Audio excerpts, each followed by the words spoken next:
here. Great. So hi, everyone. My name is Brad Rivera. I'm one of the co-chairs of the CPUN Sustainability Committee. Mark, my other co-chair, just joined.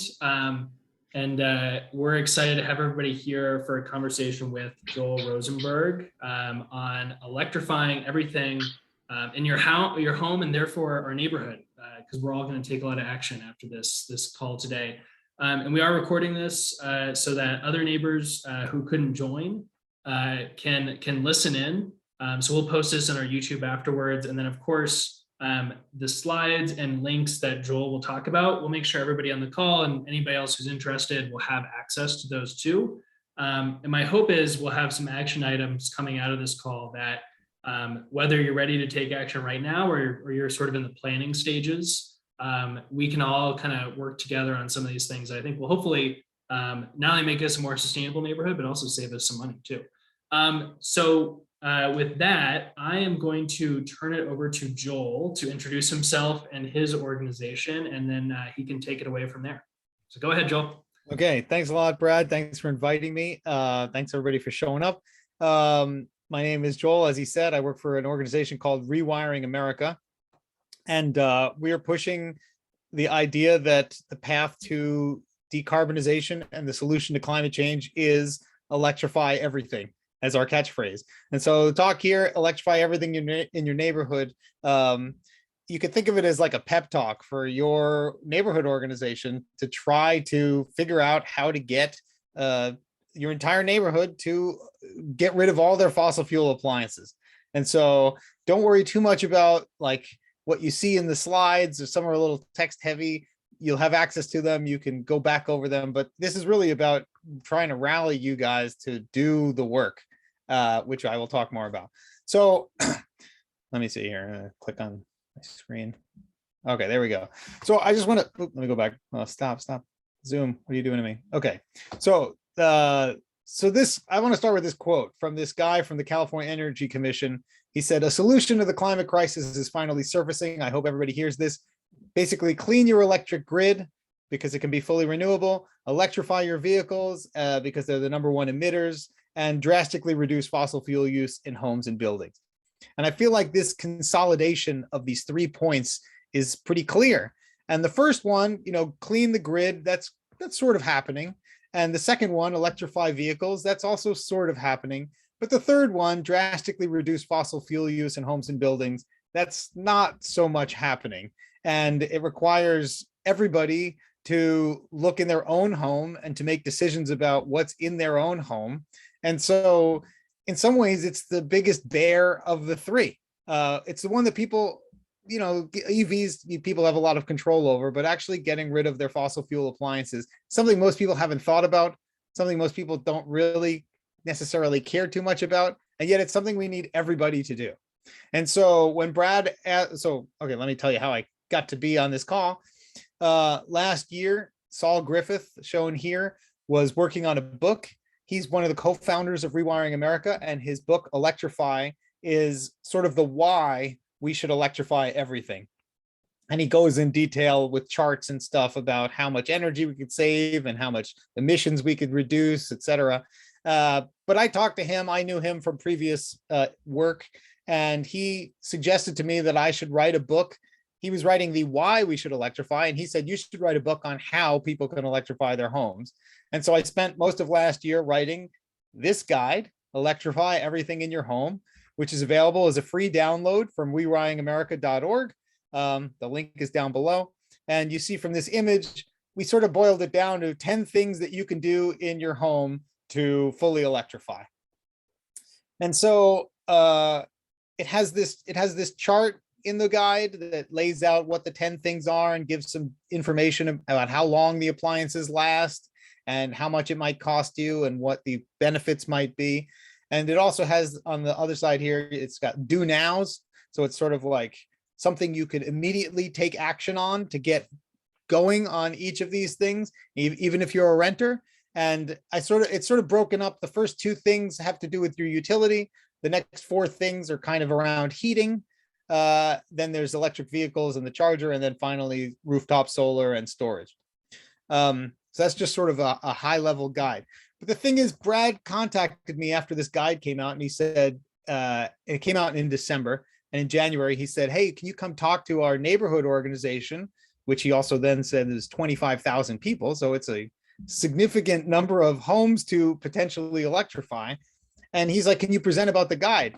And I was like, yeah, the thing is, we haven't really worked too much on communities and the benefits of, if you were to do everything in the guide with other people, all of it becomes easier for each individual and might be able to save money. So the pep talk aspect of this is to think about how you guys can all work together and get as many homes to make these decisions as possible, as easily as possible, and to some extent as quickly as possible, but not necessarily ahead of the replacement time when your appliances burn out. But Brad also said that this is a good time for your community because the construction is 15 to 20 years old, and so things are starting to fail. And so somebody on the call earlier said they're going to need a new, furnace. People are going to need new water heaters, etc. So this is a potentially opportune time to get going on this. Okay, so here on this slide, like I said, there's a lot of text. The why electrify stuff, I'll just say the first one is that these things wear out and you have to replace your fossil fuel appliances anyway. And so the key is to be prepared so that you don't default into just getting another fossil fuel appliance because it's an emergency situation and you need hot water and you didn't get the electrician to install a circuit and the thing is out of stock, et cetera, et cetera. So really it comes down to trying to make a plan to electrify everything so that you don't get caught when the thing dies. And the good news is, down here it says the appliances have gotten really good. I mean, 10 years ago, it might have been a sacrifice to get your EV because the range was pretty low and, there weren't a lot of options. But now it's 10 years later and there's tons of EVs and they're all pretty good. Some are better than others, but, it's not like, you're not buying a 2001 Prius. You're buying a 2022 Tesla, And then there's this point I just want to point out in the middle here. It says, if you can afford it now, you'll help build the market and drive down the costs for others. And so you kind of see the Tesla model. They first introduced their sports car, 15 years ago, and now they have their sedan. And heat pumps and stuff, which I'm going to talk more about, are more common than EVs were back then, but they're still more expensive than the replacements of fossil fuel appliances. But that will come down as more people buy these things. So if you live in a wealthier neighborhood and you can afford it, then making these decisions to, yes, I'm going to electrify everything, will help make it cheaper for everybody else. So there's a bit of a sacrifice on the cost front, but not on the appliance front. And so then down below, why electrify as a community? You guys can share the research. You can make recommendations that not everybody has to do their own research and find their own appliances to buy. You can kind of make a list of the recommended appliances.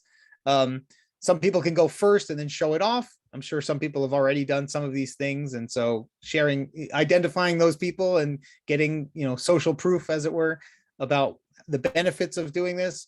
And then this idea of buying teams, if you do sort of assign somebody to be the heat pump person or somebody to be the heat pump water heater person, you might be able to aggregate other people interested in getting a replacement appliance and negotiate with contractors to reduce what are known as their soft costs. That's like the marketing and the customer acquisition costs of contractors, and make it cheaper for everybody. I did some research for preparing for this talk, and Portland, Maine, the city itself hired a contractor to essentially electrify 100 houses. And you guys could potentially look into whether that's possible. If you identify a good contractor and you identify work you want done, you could set a number and say, all right, we will, you can work with contractors to get costs down.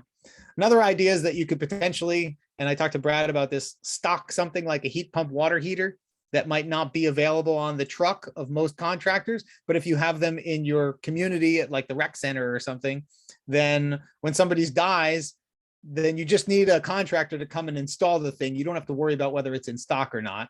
So that's another idea, just throwing it out there.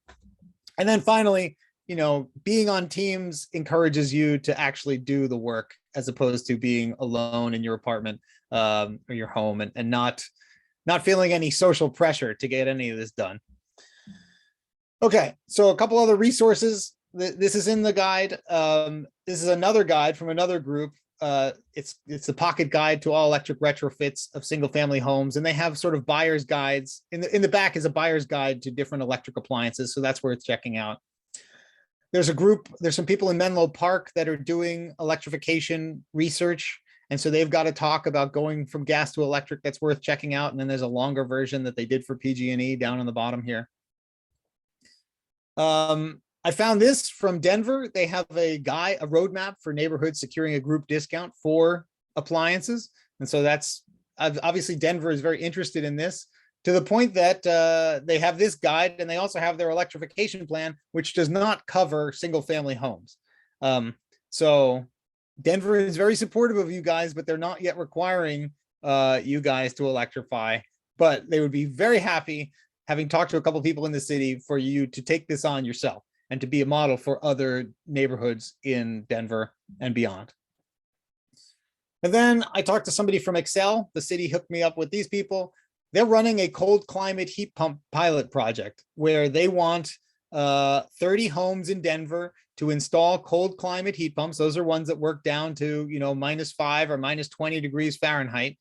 And they'll give you 100% extra bonus. They'll give a bonus to the contractor.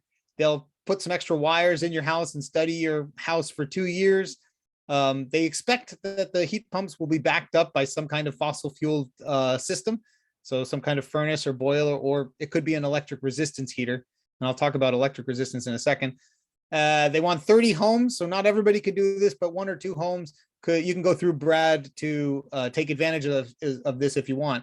But the chart on the right it charts the temperature in Europe versus the percentage of homes with heat pumps. And you see down in the lower right, the colder countries, the Northern European countries, Norway, Sweden, Finland, Estonia, have the highest installation of heat pumps.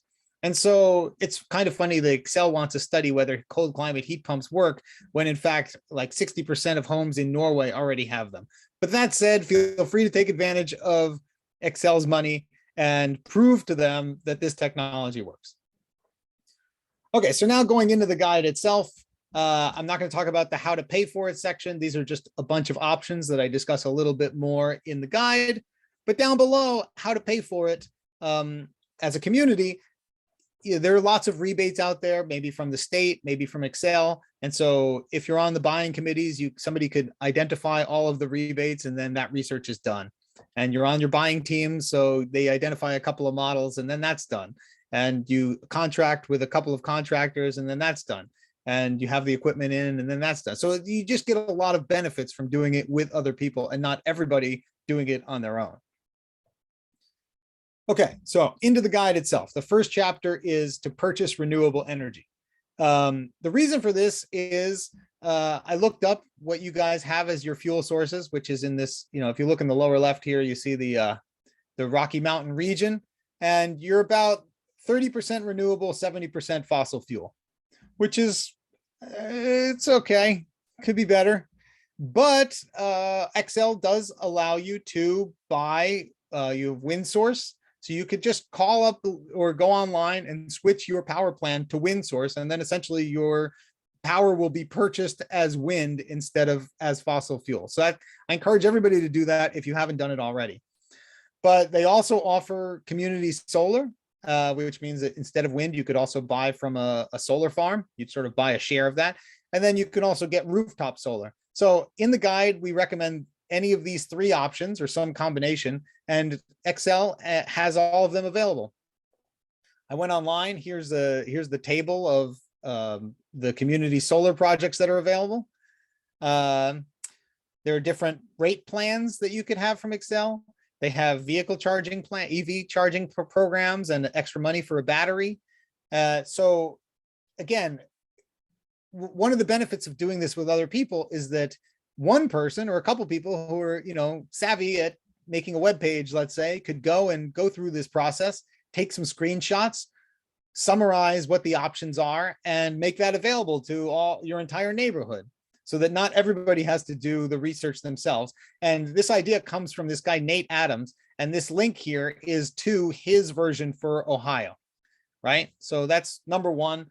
This is number one. You can knock this out in 10 minutes. If everybody switched to wind source, you'd have good renewables, done.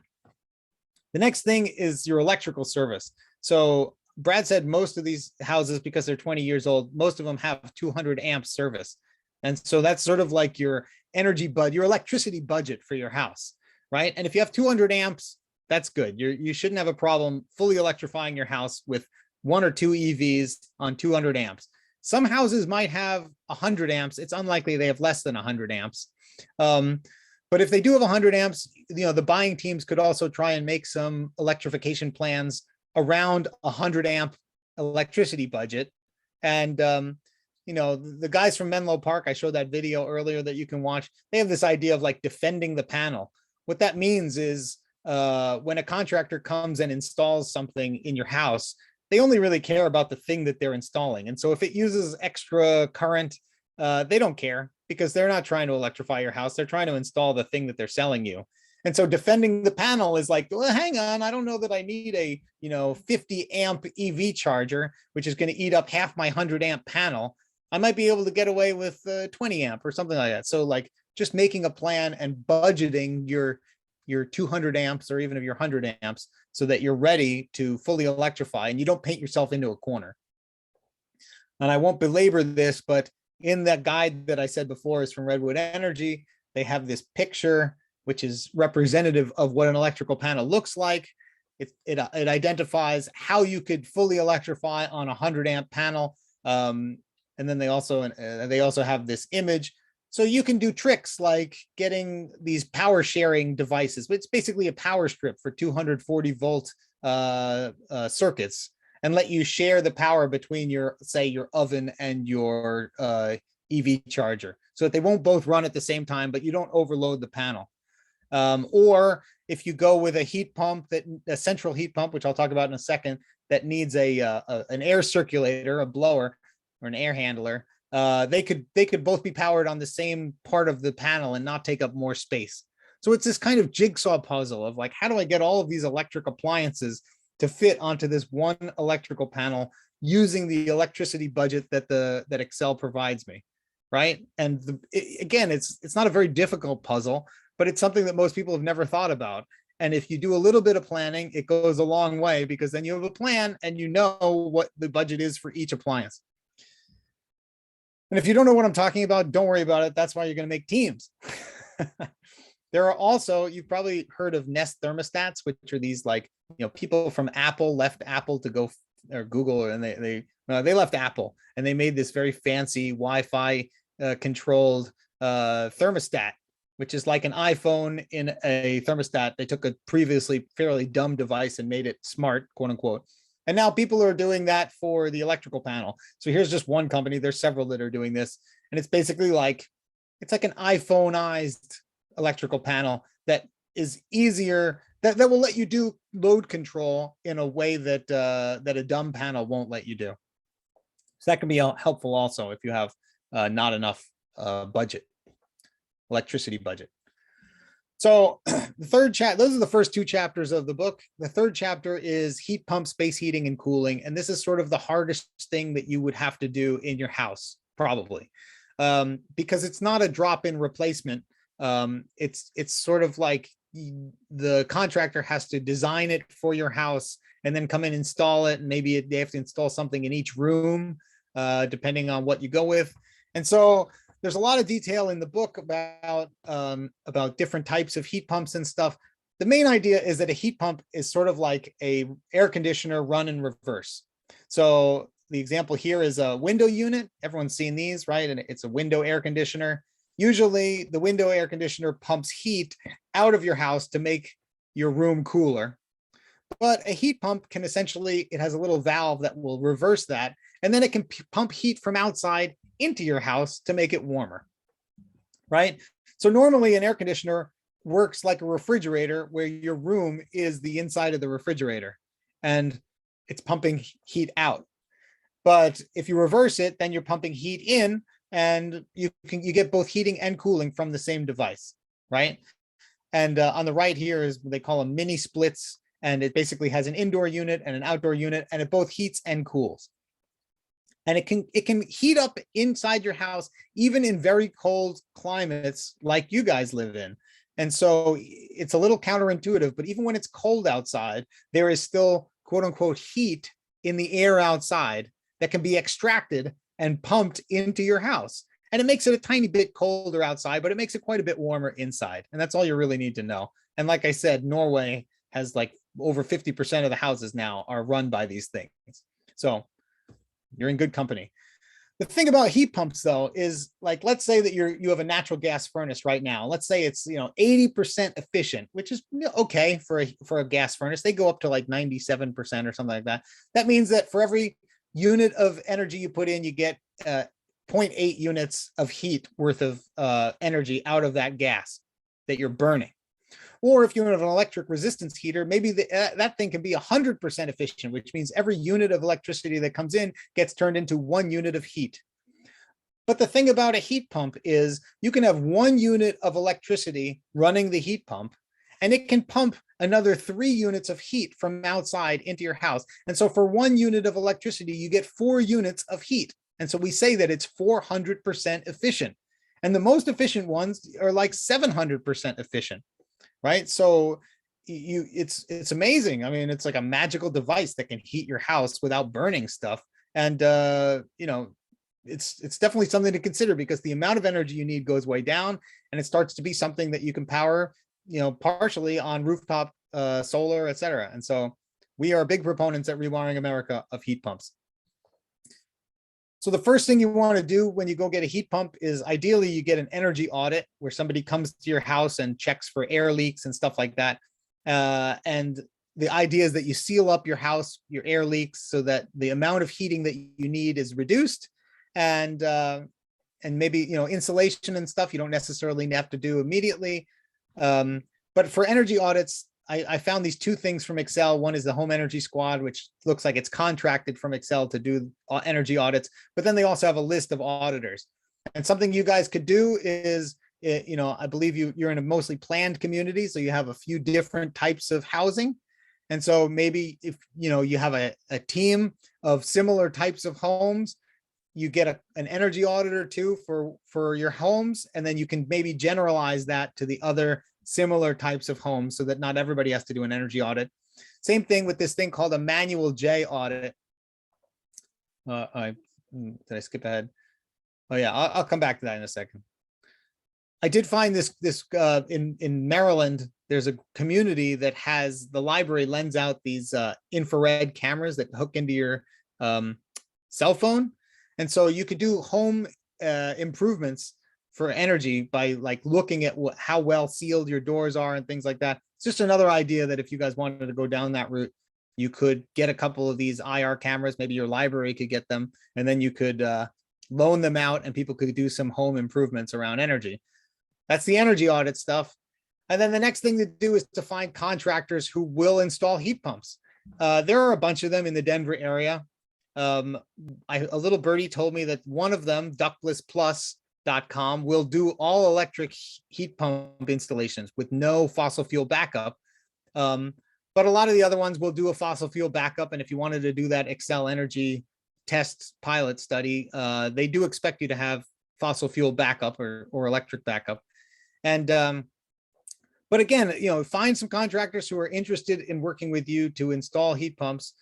I was saying before, the manual J calculation, it's essentially somebody comes and they're like, okay, how many windows do you have? Which direction does your house face? And they figure out how much energy the sun provides over the course of the year, and then how much energy you need your heat pump to provide. And so they size the heat pump for your house.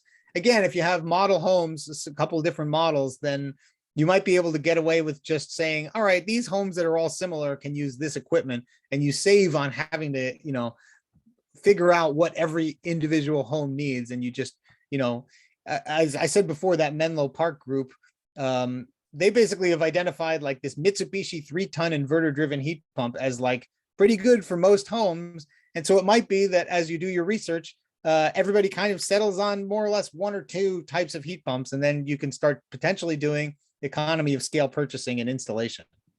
So Hey, again, that's Joel. like a question, please. Really quick, before we move on, we had someone ask, generally speaking, I know there's a lot of factors to go into, but what's the general payback period for heat pumps?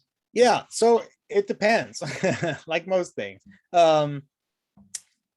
It can range from like, depend, like if you have a baseboard electric heating now, the payback period is a few years, I believe. Baseboard electric heating means every 1 unit of energy of electricity generates 1 unit of heat. And so because you're already paying for electricity, it would essentially reduce your electricity needs by 4x. So you'd only need a quarter of the energy that you would use with baseboard heating, and that payback is very quick. If you're using natural gas, because in America we don't care about the emissions from burning natural gas is very cheap, and so the payback might be more on the order of 15 years, 10 to 15 years. And in some cases, if you go with high-end heat pumps, it might never pay itself back in financial cost, but that excludes the cost to the environment of burning fossil fuels. So you can, I'm trying to encourage people to take that on as a sort of I don't want to say a moral argument. There is some of that, a generational justice for your kids. It's like, what's the cost of a stable climate or an unstable climate? And it doesn't get factored into the payback period, but it is now a consideration. Okay, and I just want to point this one out. There's a guy here in the Bay Area where I live who essentially trains other contractors on how to install heat pumps. And so this isn't really something that Central Park has much control over. But if Denver wanted to try and encourage contractors to figure out how to get more of them installing more heat pumps, they could try and apprentice them to each other so that they could learn and they could kind of figure out how to do this together. And then all of Denver would benefit from that. So, and then finally for heat pumps, you guys, Brad said that a lot of houses in Central Park already have air conditioners, in which case you probably have ducts, right, that deliver the air conditioning, central air conditioning. And so getting a heat pump is more or less replacing the outdoor air conditioning unit with a heat pump unit, which is, again, it just has like a valve that lets it reverse and do heating in addition to cooling. There are also these things called mini splits, where it's sort of like a suitcase sized unit that goes outside, and then indoor units that go into the different rooms. And they don't just have these, they call them high wall mounts. That's what most people think of, or if they think at all of heat pumps, they might think of that thing. Like if you've been to Asia, maybe you've been in a hotel room that has one of these things. They also have versions that can be installed into your ceiling. And they have ones that can be installed into the ceiling and that can be ducted to do multiple rooms. So that's something just to think about as you're working with contractors. It's not just the one unit indoor outdoor. Some people are like, I don't want a heat pump because I think they're ugly. There are other options available, and this is in the guide more. Okay, so I'm going to go quickly through the rest of the chapters in the book. You can get a heat pump water heater, which essentially takes heat out of your basement or garage and pumps it into the water instead of burning fossil fuel to heat up the water. There's the integrated unit, which is basically looks just like your water heater right now. And then there's also a split unit, which is better for cold climates, where there's a tank inside and another like mini split suitcase sized thing outside. And that does a great job of heating up water in cold climates.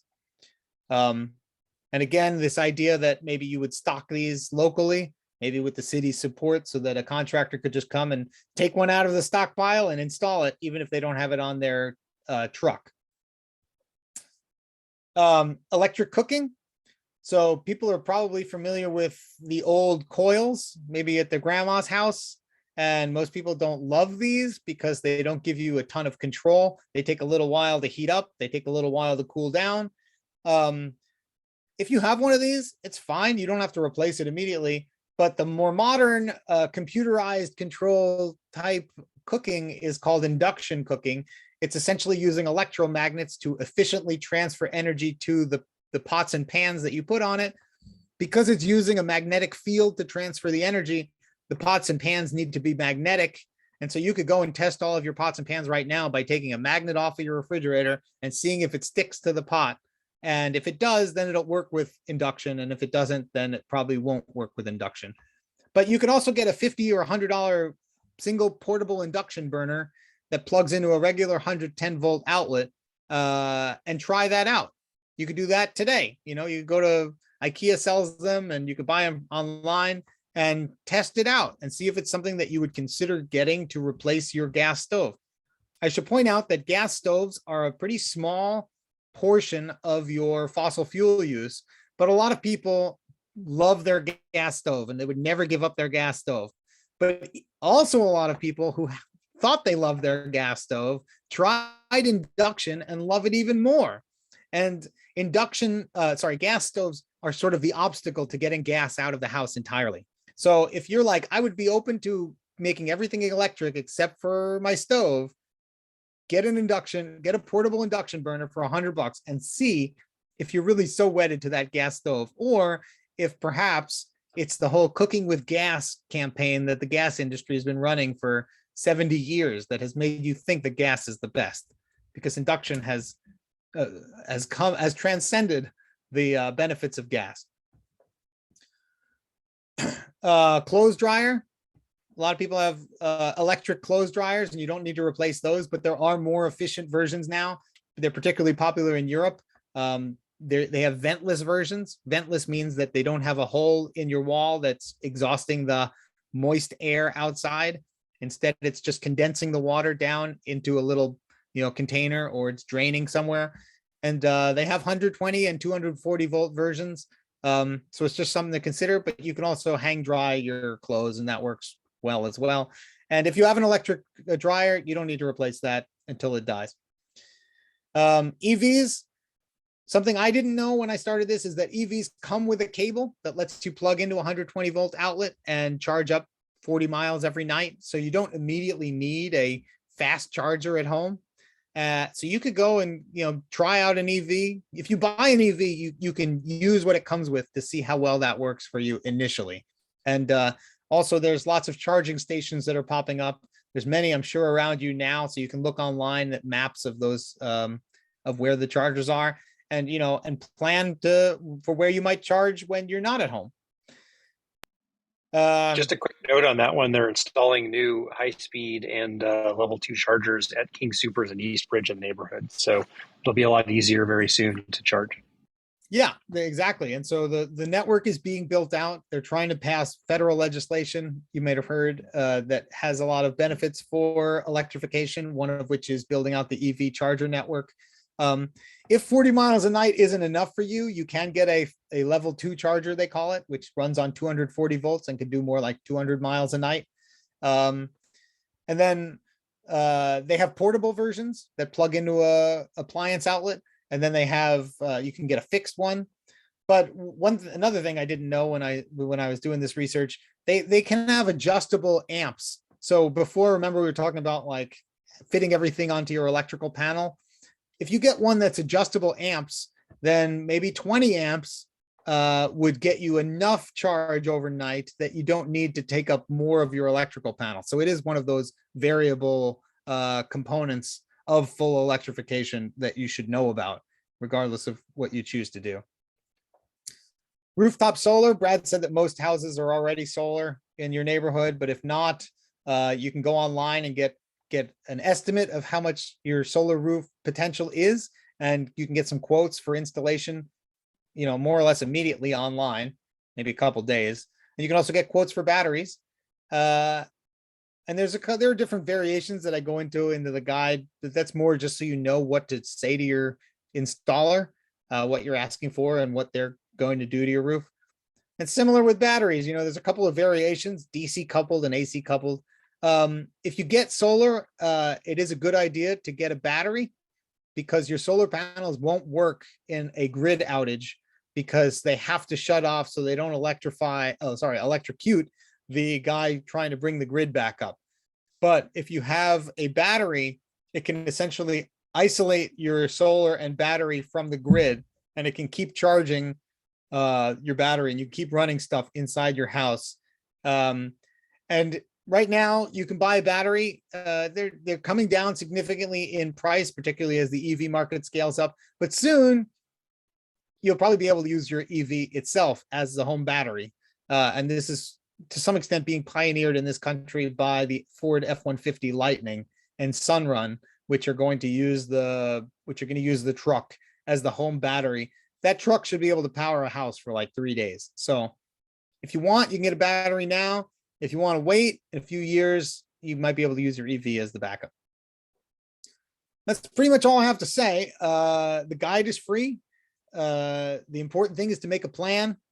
It's easier and probably more fun if you do it as a community, because you might be able to save some money and certainly save time and effort in the research front.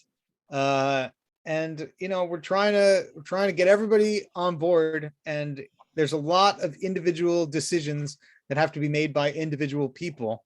And we hope, that you guys will take up that this was somehow inspiring to you as a pep talk, and that, this is not just a talk. This is like a go get them action plan, make it happen, be a model to other communities in Denver and to other communities across America. And now we're starting to work on schools. That's my next project. So electrifying schools as well. So getting out of the home and just working on electrifying everything. So I will stop there, and happy to talk about any of this.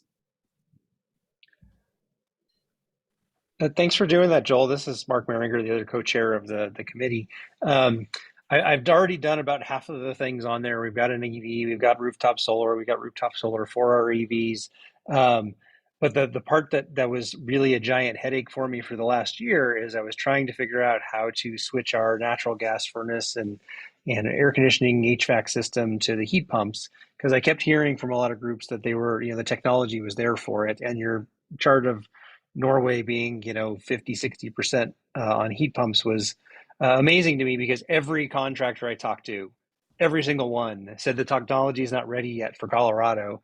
So I want to find out how to talk to the contractors who believe the technology is ready, or how to convince more of them that it's ready.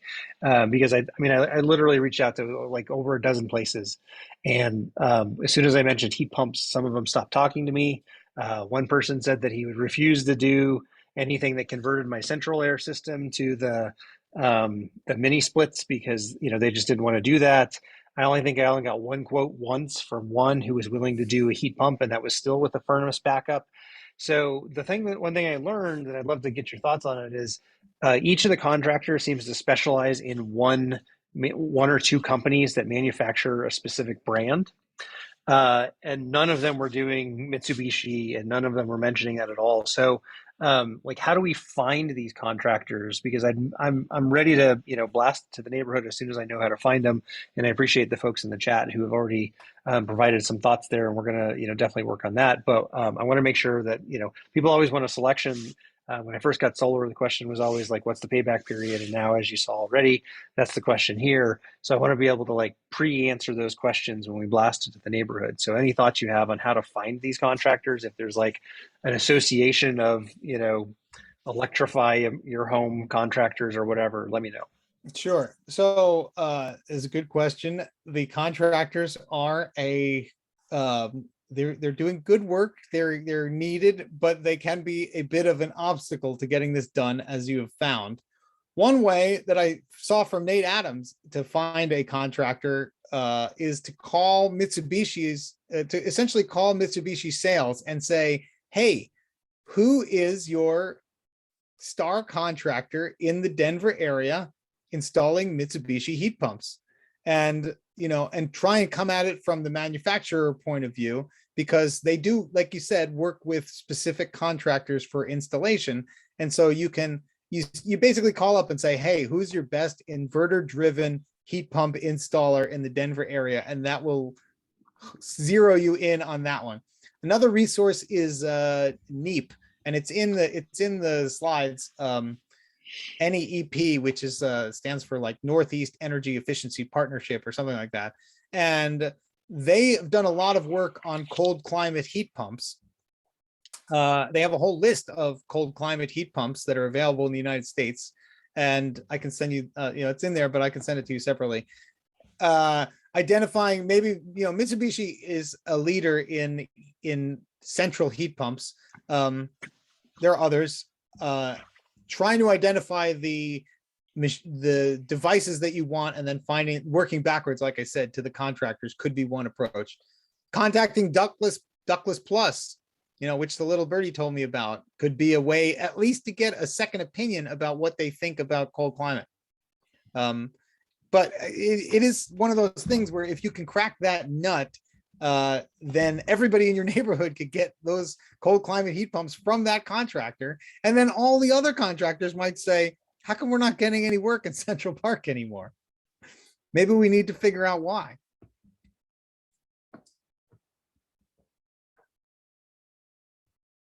Catherine, do you want to ask your question? Sure, and thank you for that. This makes me the question about heat pumps. I'm the one that said our AC unit is going on 20 years old. Same with our furnace. It's a miracle we have not had to replace them, but it's coming. But, we're at the tail end of our ownership in this house. It's too big for us. Our kids are out. So I remember when we were looking at solar and a number of our neighbors installed solar, people would move in and remove it because they didn't like the contract that they were in. It wasn't necessarily seen as an asset. And that was just because I think some of the way those contracts were written, that the payback wasn't good enough. Is there data now that makes a compelling argument on resale value for this? Because I would do it because the environmental issue for me, but I have to make the argument with my husband who's looking at the financial side. And then in 3 years, are we going to have put this in there when maybe some people don't think heat pumps are the right solution, or they don't think they're reliable, or, so is there data on resale, it adding to resale value? And 2, are they considered problematic by some folks still? And then 3, I would just say, I think we've seen it play out here in the metro area. The city of Louisville passed the International Energy Conservation Code 2021 update, and then did a stretch code to 100 to net zero. And they're getting bids from contractors. Hundreds of homes were destroyed in that community from wildfire. And the Energy Office did an analysis, and the Pacific Northwest Energy Lab, the DOE lab, saying it should only be $5,000 to $7,000 more to meet this code. But local contractors are saying it's going to be 20,000 because they don't know how to do it. So that's like several questions in one. Resale value, yes, there's a problem because the contractors don't know how to do it. And what's the reliability factor for the heat pumps? Okay, yeah, thanks. So on the first question of resale, that is it's somewhat of an unsolved problem. My understanding is that solar can increase the resale value of your house. If you're under like a lease contract or something like that, power purchase agreement, then perhaps it is less beneficial. But if you own them outright, I believe it does increase the value of your house. I don't know about the others. Like, so what you said is like, oh, it doesn't make sense from the contract point of view. I don't have a good answer for that. I can look into that. It would be great if this becomes normalized, where it's like, yeah, of course I want a more efficient home, and I don't want to be burning fossil fuels in my home, and I want to not be emitting fossil fuel carbon dioxide emissions from my house.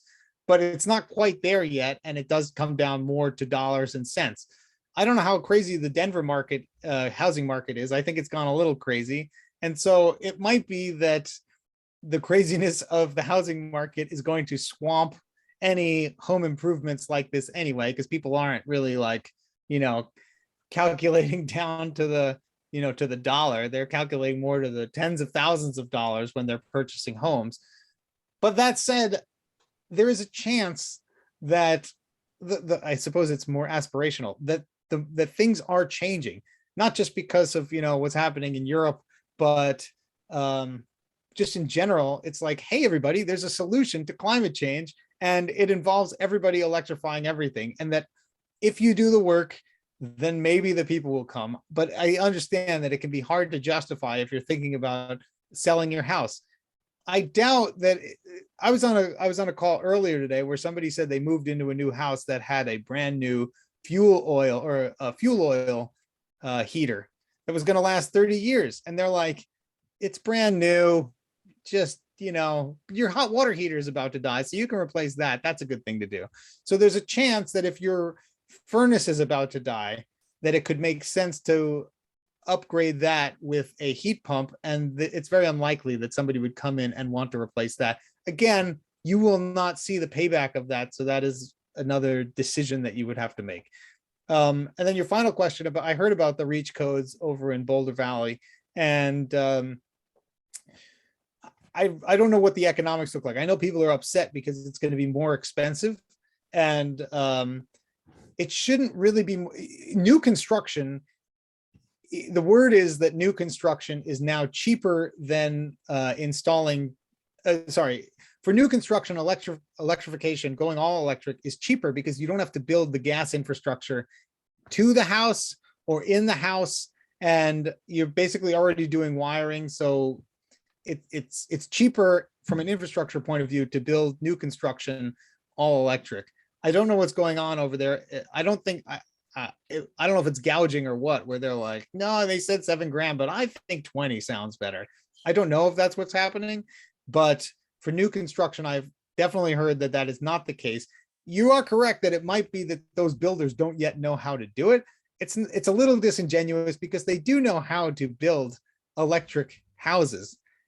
And I don't believe that they don't know. I mean, maybe like the insulation and stuff, but again, that seems like it should be in the wheelhouse of builders.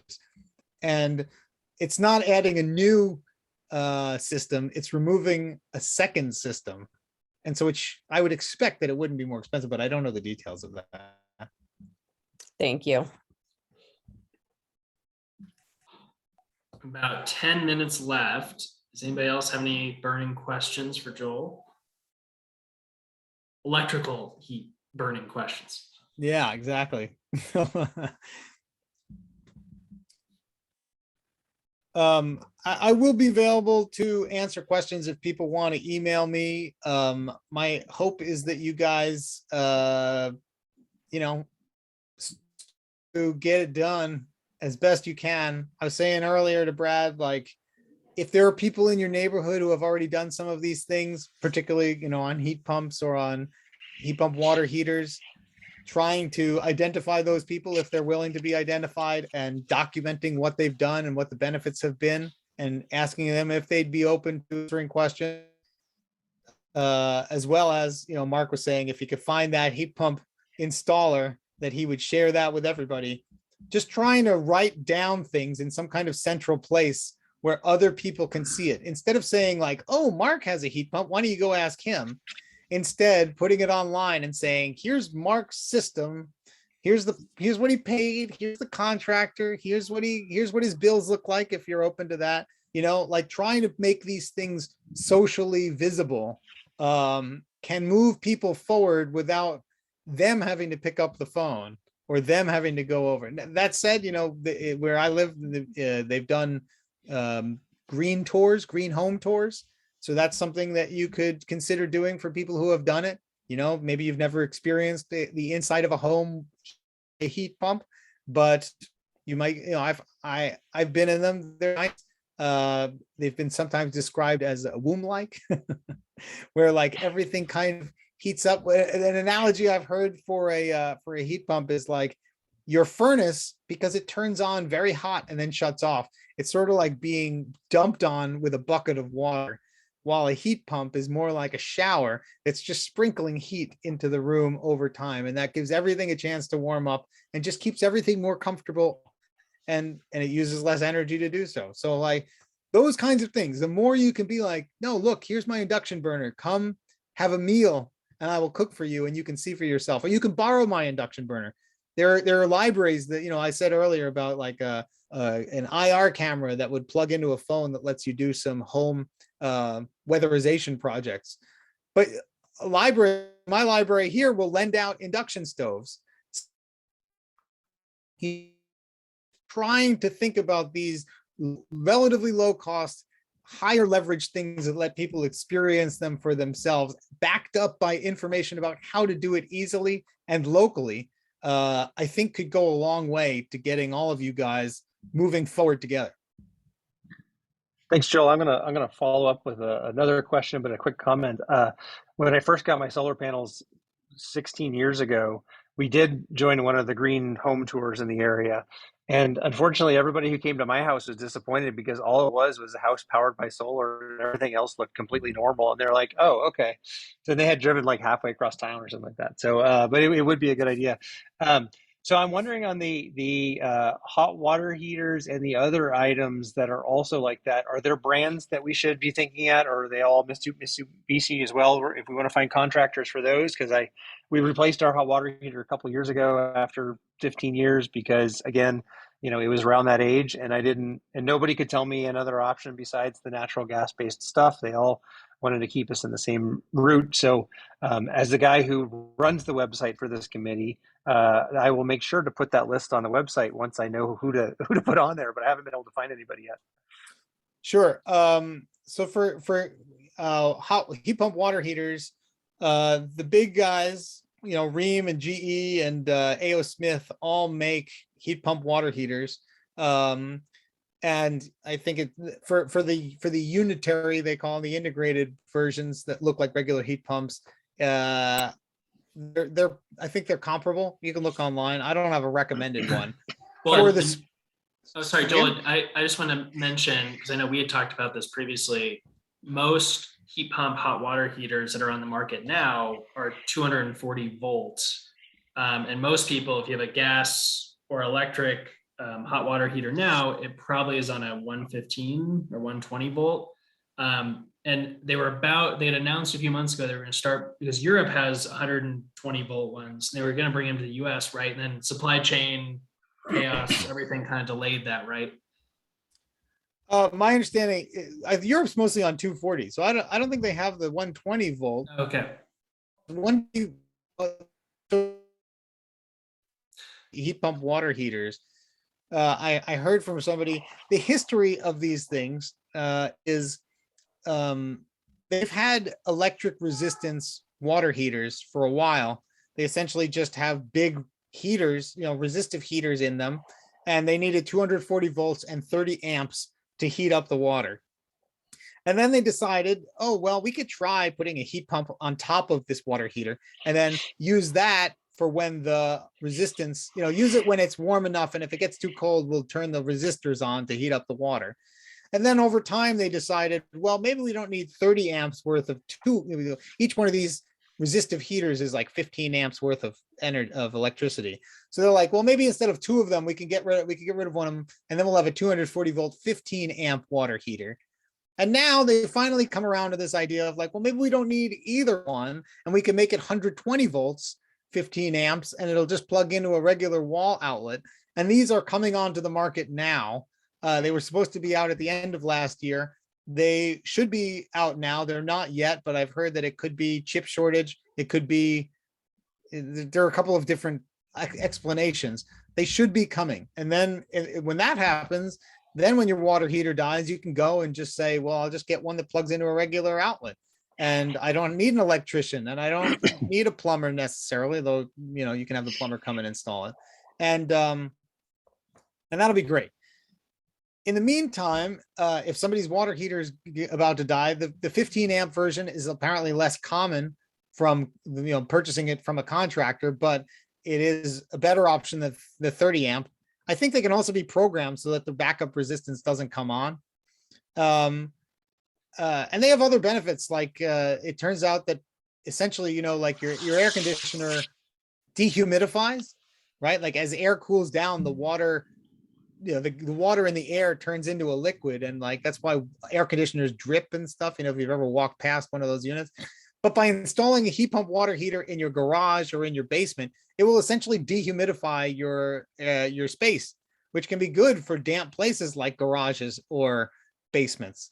And so so these are coming on the market now, the 120 volt ones. this is back to the original question. Mark, Sanden is this Japanese company that makes these split water heater systems. And I think they work really well. They are more expensive, and it can, the payback can be much longer, if ever, on the cost. But the hot water in cold climates can be quite good. And they also use carbon dioxide as a refrigerant, which, without getting into it, is a good. It turns out that carbon dioxide, bad for the atmosphere, but good for heat pump water heaters. Thank you. So Joel, I think we're backing up maybe against another committee's meeting time. Sure. But I wanted to thank you for presenting to us. This has been great. I think for folks on the call and anybody who's listening to this after the fact, I think Mark and I are going to huddle and see if there's some low touch ways we can maybe organize if there's other folks who are sort of in similar predicaments, right? Like it's time to upgrade your HVAC or your hot water heater. And see if we can figure out some kind of group buying methods to start electrifying our neighborhood. I think, as we mentioned at the start, a lot of people's homes are in a very similar position, right? They were all built roughly around the same time. A lot of them use natural gas for a lot of these appliances. So I think there could be some really great opportunities to educate other people in the neighborhood and then get them to take action too.